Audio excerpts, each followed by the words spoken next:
impedir esa unión. Sí, ya el Imperio Español nos desunió, colocó fronteras, puntos y rayas, se decía en alguna interpretación musical por allá, por la década del 60, y nuestros libertadores y nuestras libertadoras hicieron esfuerzos, y luego sus seguidores, todas aquellas personas, tú nombraste a Mariátegui hace un rato, también atrás Simón Bolívar, nuestro libertador, Simón Rodríguez, que no por casualidad estuvo presente en esto del establecimiento de esta república, la República de Bolivia. Es decir, nuestros libertadores hicieron grandes esfuerzos por lograr más que la integración, la unidad de nuestros pueblos, la unidad en la diversidad de nuestros pueblos, pero por supuesto partiendo de lo que nos era propio a todos como pueblo, nuestro idioma, y no precisamente la de nuestros indígenas, porque por supuesto que eran invisibilizados, no existían. Existía el castellano, ni siquiera el castellano, el español que no existe, porque se deben poner muy bravos los catalanes, ¿verdad? Cuando uno habla del español y no del castellano. Sí, sí. Bueno, en todo caso, sí, por esa...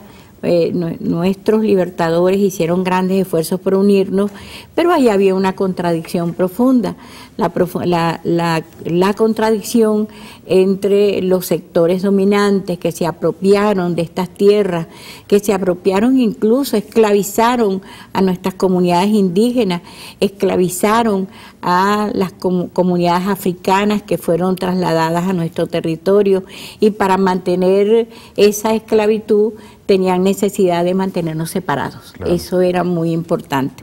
Sin embargo, tú lo acabas de decir a otro, en el cuadernillo número 1 del Sistema de Formación Socialista Simón Rodríguez encontramos varios documentos que es necesario discutir, que es necesario que discutan los venezolanos y las venezolanas, porque nos ubican realmente en espacios geográficos, pero también en el tiempo histórico, y nos permiten avanzar.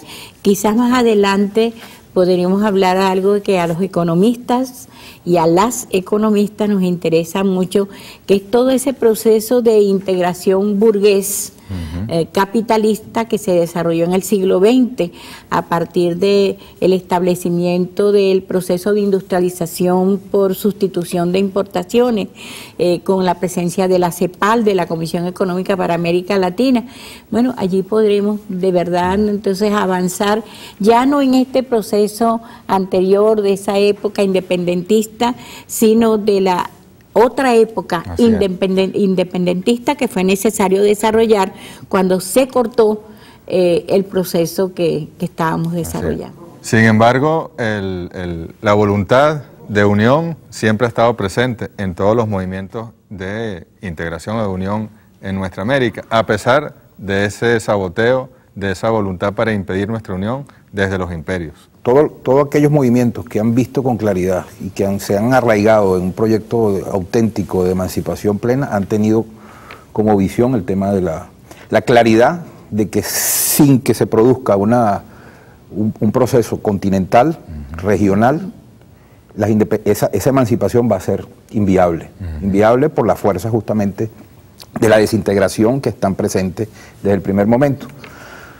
Desde el momento mismo en que Bolívar comienza a hablar, retomando la idea mirandina, y hay que decirlo, de la unión de los países nuestroamericanos, tiene la convicción de que hay unas fuerzas que están conspirando con esa idea. El presidente Evo lo decía, la profesora Nora, y tú bien lo notabas, en relación a las dos caras de un movimiento que tiende, por un lado, a consolidar esa unión y por otro lado, a la desintegración para la dominación. Pero esas fuerzas, y yo quiero aquí llamar la atención, esas fuerzas son exógenas a nuestras realidades, pero son endógenas también.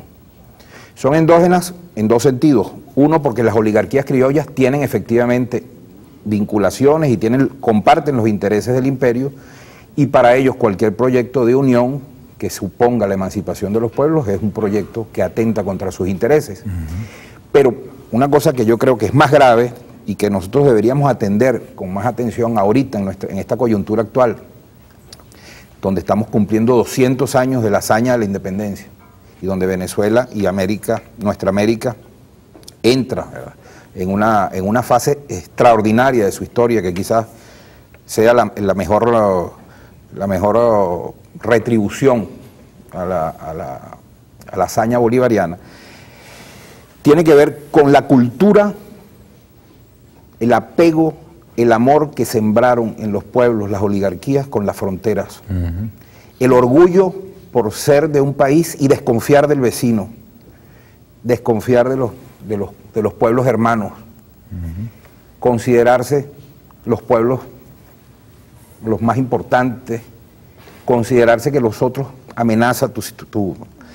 Por eso yo digo que un combate importante nuestro es con la cultura de la desunión que está metido en los huesos de nuestros pueblos, y que yo creo que los procesos de transformación ahorita están por primera vez abriendo la posibilidad de romper con esa ideología de la división, de la separación, que no es simplemente un postulado político, ahora se convirtió, con el paso de los años después de la independencia, en un tema cultural, y como tema cultural, como tema de mentalidades apropiado por los pueblos, es muy difícil de combatir. Claro. Ahora bien decía la profesora Nora que en el siglo XX, bueno, a finales del XIX, comienza aquello del panamericanismo. Era una unión impuesta desde Washington. Pero luego en el siglo XX, en algún momento, hay iniciativas regionales y subregionales, pero la característica eran comerciales, era como una especie de integración del capital entre grandes empresarios, pero los pueblos marginados de todo este proceso. ¿Qué impacto pudo tener eso, Nora, la comunidad andina y todo aquel movimiento? Incluso el propio Mercosur en el 91 es distinto a lo que uno se imagina como proyecto de integración. ¿Qué impacto pudo haber tenido eso en nuestros pueblos para favorecer o no la unidad? Bueno, en principio que no miraban de cara a nuestros pueblos, miraban de cara a los sectores dominantes, el bloque de clases dominantes, el imperio en primer lugar, y el imperio haciendo uso de la burguesía comercial, la burguesía industrial. Fíjate tú cómo a finales del siglo XIX y principios del XX se establece un modelo económico, una manera de producir, un modo de producir o una formación económico-social, diría Judy Valencia, ¿verdad? Una formación económico-social en la cual lo que domina es la manera de producir sobre la base de una economía primario exportadora, es decir, nosotros produciendo alimentos baratos, materias primas baratas para que fueran apropiadas por los grandes centros del sistema, y no solo por los Estados Unidos de Norteamérica, sino por el imperio en toda su magnitud, tanto el europeo como el del norte. Eso va a ser sustituido cuando ellos lo consideraron necesario, sobre todo después de la Primera Guerra Mundial y entre las guerras y la Segunda Guerra Mundial, por un tipo de forma de producción donde lo que era importante era ahora producir hacia afuera, ahora no era hacia adentro, ahora no era hacia afuera, es decir, no era el modelo primario exportador, es decir, tú produces para venderle a los otros muy barato y dándose un proceso de deterioro, dicen los economistas, de los términos de intercambio, vendes muy barato lo que produce tu pueblo y por supuesto compras muy caro lo que viene de afuera, da lugar a ese deterioro de los términos de intercambio. Luego viene ese proceso de sustitución de importaciones. Orlando Araujo lo maneja muy bien en su libro La Venezuela Violenta, que por cierto me dicen que lo van a publicar de nuevo, pero tienen ya como un año amenazándonos con que lo van a publicar. Es importante que el sistema... Simón Rodríguez profundice para que se saque ese libro, porque realmente es un libro actual. Bueno, allí Orlando Araujo nos plantea cómo se establece ese sistema de sustitución de importaciones y un tipo de integración que va a dar lugar luego de la Segunda Guerra Mundial a la aparición de la CEPAL, la Comisión Económica para América Latina, y la Comisión Económica para América Latina va a fomentar, va a inducir la integración de los mercados, no de los pueblos.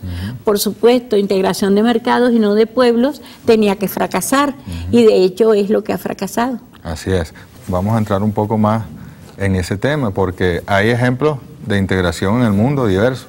Está la Unión Europea, también estuvo la Unión Soviética, fue una manera, pero desde el Imperio Romano, aquella integración que era impuesta por las armas.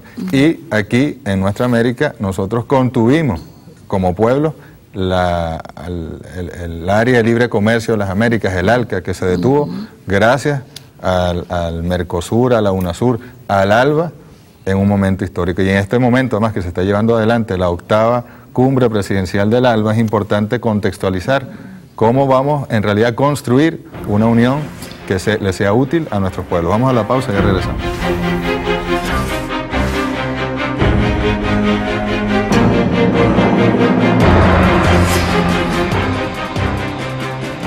¡Viva la República Bolivariana de Venezuela!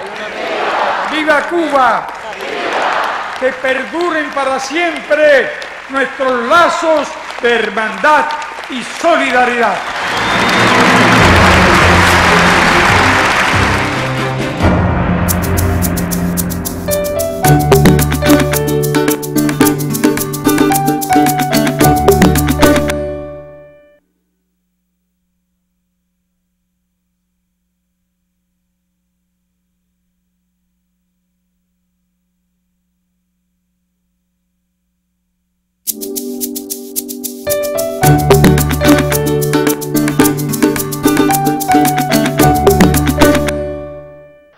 Estos nuevos aires que soplan por nuestras tierras son los que ahora han impulsado las políticas de integración latinoamericana, que tiene como su mejor ejemplo a la alternativa bolivariana para las Américas, el ALBA.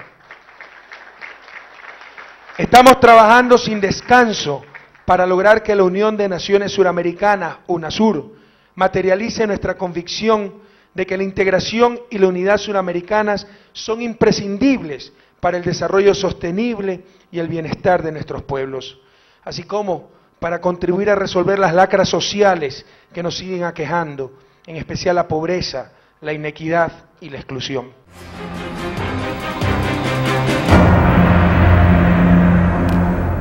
Bien, entonces vamos a seguir con el tema de la unidad y por supuesto el ALBA, la Alianza Bolivariana para los Pueblos de Nuestra América, que está en este fin de semana llevando adelante su 8ª cumbre presidencial y cumpliendo además 5 años de su fundación.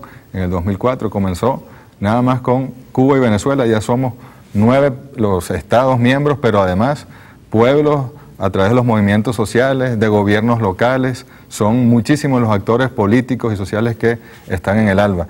Les decíamos a los profesores y la profesora Nora Castañeda y Pedro Calzadilla, que además son profesores del Sistema de Formación Socialista Simón Rodríguez, que ha habido distintos tipos de integración. Está, por ejemplo, la Unión Europea, que se dice que es muy exitosa, habría que analizarlo con calma. Hay ejemplos como el de la Unión Soviética, y por supuesto nosotros evitamos la debacle con el ALBA y Mercosur y UNASUR, que era la imposición del ALCA, el Área de Libre Comercio para las Américas, que era una especie de anexión ya definitiva. Pedro Calzadilla, en esta diversidad nuestra apuesta es el ALBA, nuestra apuesta es la UNASUR. ¿Por qué este tipo de integración? Bueno, yo creo que estamos frente a una experiencia única.